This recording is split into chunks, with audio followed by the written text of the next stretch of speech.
Hi everyone, I'm so excited to share with you that I have my 5-year visa for Thailand. Woohoo! It's the Destination Thailand Visa, and I'm creating this video to share with you the process that I've been through and whether this video might be something for you to consider if you wanted to apply for the Destination Thailand Visa as well.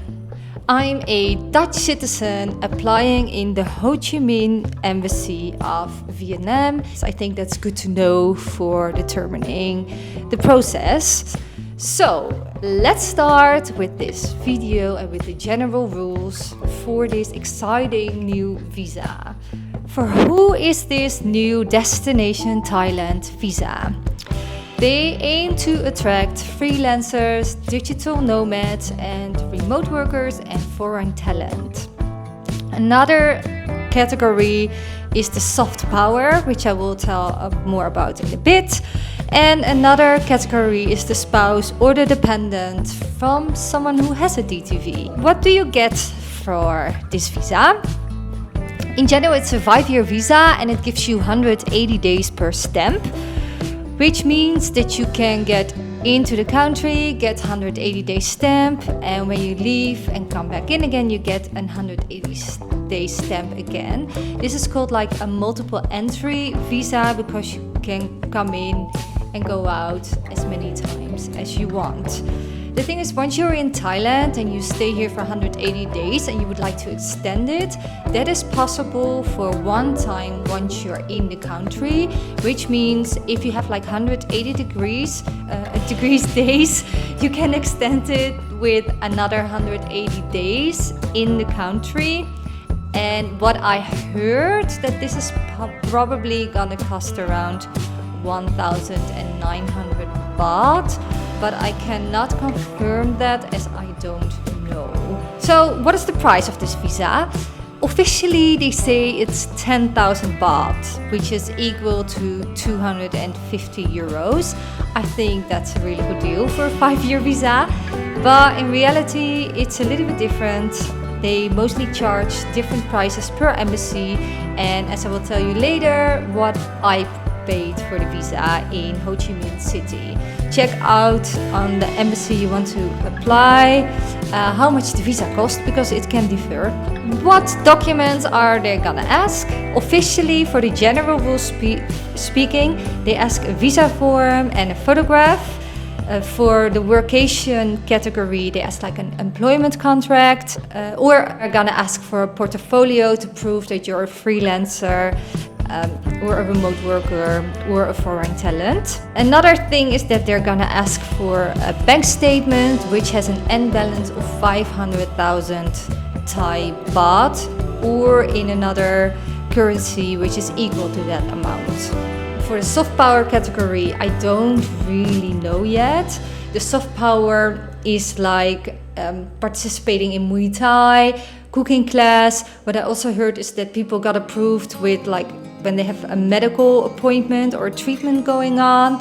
I don't know anything about this category yet. It's pretty excited a little bit that I can share with you the document overview that they check on in Ho Chi Minh City. They can ask for a financial statement of 6 months.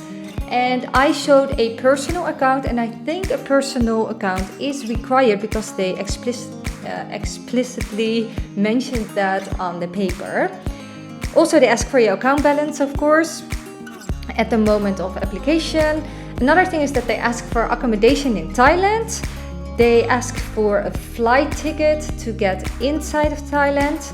They can ask for educational certificates, so like your master's diploma, for example, a CV or an employment contract or certificate.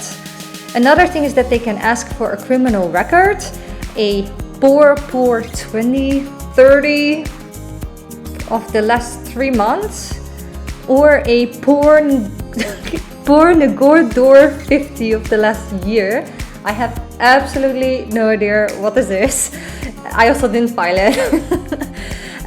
They might ask for a business registration, and of course they're gonna ask for $340 in cash, which is the amount they ask in the Ho Chi Minh Embassy. And it must be new dollar bills. At least they're gonna check your dollar bills, and I can give you the link here in below where I got my new dollar bills. All documents need to be in Thai and in English, otherwise it needs to be translated. Now I'm gonna share with you my personal process of getting my DTV visa, and I can tell you I felt pretty stressed because I knew receiving this visa would be so beneficial for me, and I didn't want to be that stressed, so I took it very slow. First of all, I went to Da Nang, had a very chill stay there. And after I went from Da Nang to Ho Chi Minh, I already had the appointment and I made that online through the website. And when I arrived there, I made a print copy of my website that I have with my website, and content creation is on there as well with blogs. I made a copy of my educational certificates, which is a master's degree in law, and also neuro-linguistic programming certificates of master and practitioner is also something that I printed out. Another thing was that I printed out my end balance of my account, and that wasn't enough during that time. So they asked me for financial statements of 6 months from my personal account. Also, I had to book a flight ticket. I just filed the educational certificates and a print copy of my website. I didn't have to show criminal record. And I did have to pay, of course, the $340 in cash, and they did check my dollar bills. This is what I felt. I had to go there and come back.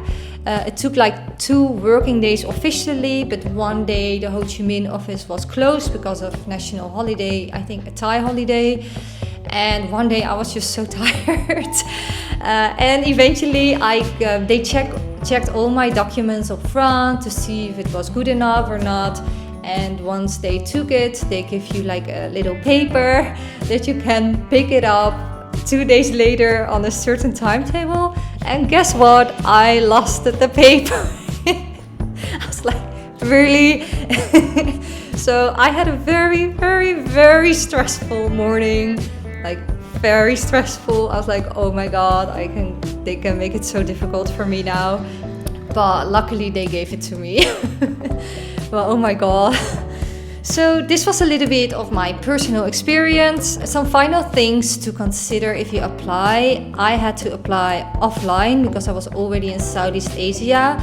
And I think if you're in Europe or some other countries, you have to apply online. The thing with Ho Chi Minh is that it takes like 2 business days, which is really quick actually. If you want to know more information per embassy or per applicant going for this visa, there's an online Facebook group. I will also share it in the link. Please note that the requirements and the financial investment can differ per country and even per embassy, and it's always up to the embassy itself if they give you the approval or not. This is it for now. If you're not able to apply for it right now, they did move from a visa-free exemption from 30 days to 60 days. And then you can also extend 30 days, so that's 90 days. I just wanted to spend a lot of time in Thailand. That's the plan for now. And that's why I'm so happy with this visa. And I hope it is helpful for you, and that you can move a step forward with this video. Thank you for watching, and I kindly ask to like and subscribe. Oh my God, the famous sentence. And most of all, I hope you find something out of this video. Bye bye, have a good day.